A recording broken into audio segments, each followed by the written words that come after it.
Take a look at your plate. What do you see? Maybe a bowl of dal, some rice, fresh vegetables. It looks, smells, and tastes like home. But what if I told you that what you see isn't always what you get? Our food system is built on a grand deception. We've been misled, not just by labels, but by a system that puts profit over nourishment. The modern food industry is a maze of industrial processes and global supply chains, designed for efficiency and profit, not health. Somewhere along the way, the purpose of food, to nourish, has been lost. Much of what we eat is engineered in factories optimized for shelf life and corporate gain. This isn't a conspiracy theory. It's happening now, in our markets and kitchens. We're told to trust the labels, believe the ads, and accept that this is just how things are. But why are chronic diseases rising? Why do allergies and intolerances seem so common? The answers are hidden in plain sight, in the food we trust. The journey to the truth starts with questioning what's on our plates. We must look past the packaging and challenge the stories we're sold. Every meal is a choice, and every choice has an impact. The first step is to admit we've been misled. Only then can we reclaim control over what we eat. The deception goes beyond misleading labels. It's about fake food, products so artificial, they barely qualify as food at all. Take plastic rice pellets made from potato, sweet potato, and synthetic resins, molded to look like real rice, mixed in and sold to unsuspecting buyers. These grains don't cook right and can cause serious health problems, all for profit. Or consider chemical eggs, manufactured in workshops, not laid by hens. The shells are made from calcium carbonate and wax, the yolks and whites from chemicals and pigments. These fakes are cheap, but offer no nutrition and can be toxic. How do such products reach our markets? Weak regulations, long supply chains, and a lack of accountability. Each step in the chain is a chance for fraud, and the system's complexity shields the culprits. Plastic rice and chemical eggs are extreme, but they're a warning. When profit trumps integrity, anything can be faked. They reveal a food system where consumer health is sacrificed for money. If rice and eggs can be faked, what else is slipping through?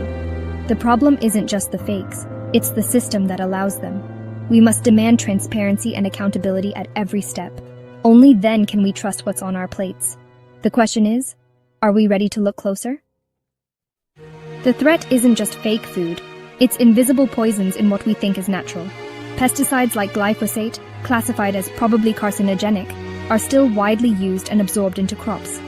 Even banned chemicals like endosulfan linger in soil and water, or are sold illegally to desperate farmers.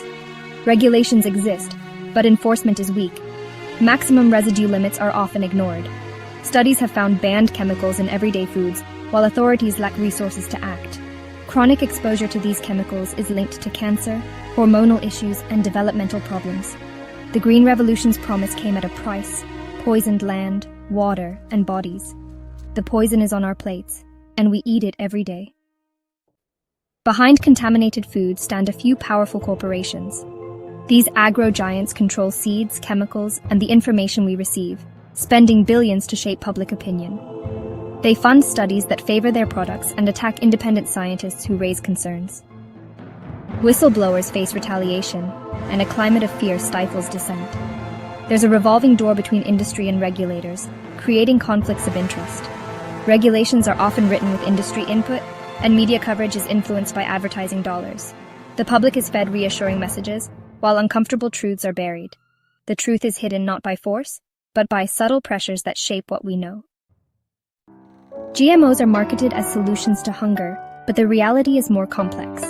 Most GMOs are designed to withstand specific herbicides, locking farmers into buying both seeds and chemicals from the same company. Farmers can't save seeds, making them dependent on corporations year after year. This isn't about feeding the world, it's about controlling the food supply. Independent research on GMO safety is limited, as companies restrict access to their seeds. Most safety data comes from the industry itself, a clear conflict of interest. The world already produces enough food. Hunger is about poverty and distribution, not production. The GMO model pushes out small-scale, sustainable farming, consolidating power in corporate hands. The promise of GMOs is a business strategy, not a humanitarian mission. Control over seeds means control over food, and over people.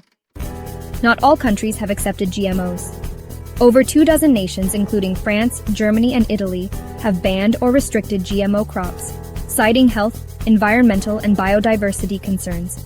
They follow the precautionary principle: if there's risk, prove it safe first. These countries support local, traditional farming and protect their food heritage. In contrast, developing nations face pressure to accept GMOs through trade deals and aid. This creates a new kind of dependency: control through seeds, not armies.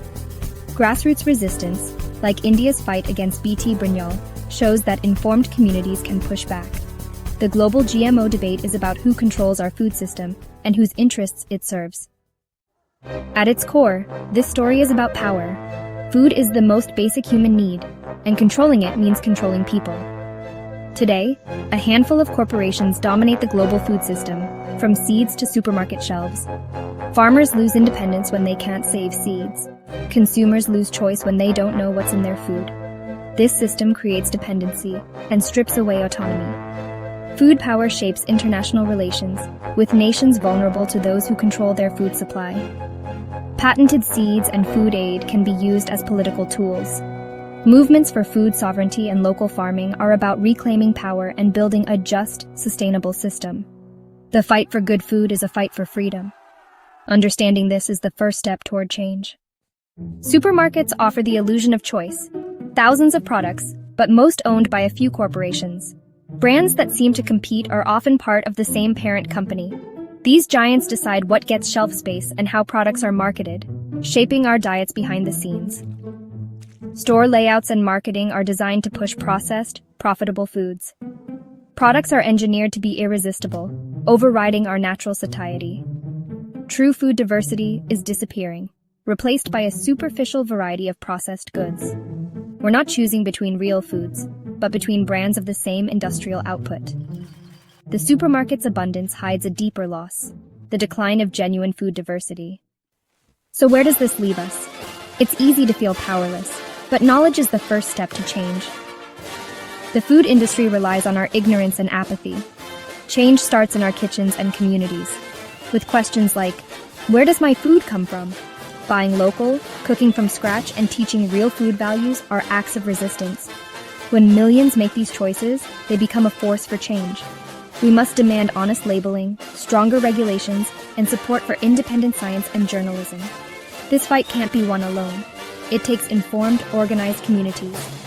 The journey is long, but the truth is powerful. Once you know about the fakes, the chemicals, and the seeds of control, you can't unsee it. This knowledge is a call to action, not a burden. Reclaim your food sovereignty. Help build a future where food is about health and trust, not deception. The awakening has begun. What you do next is up to you.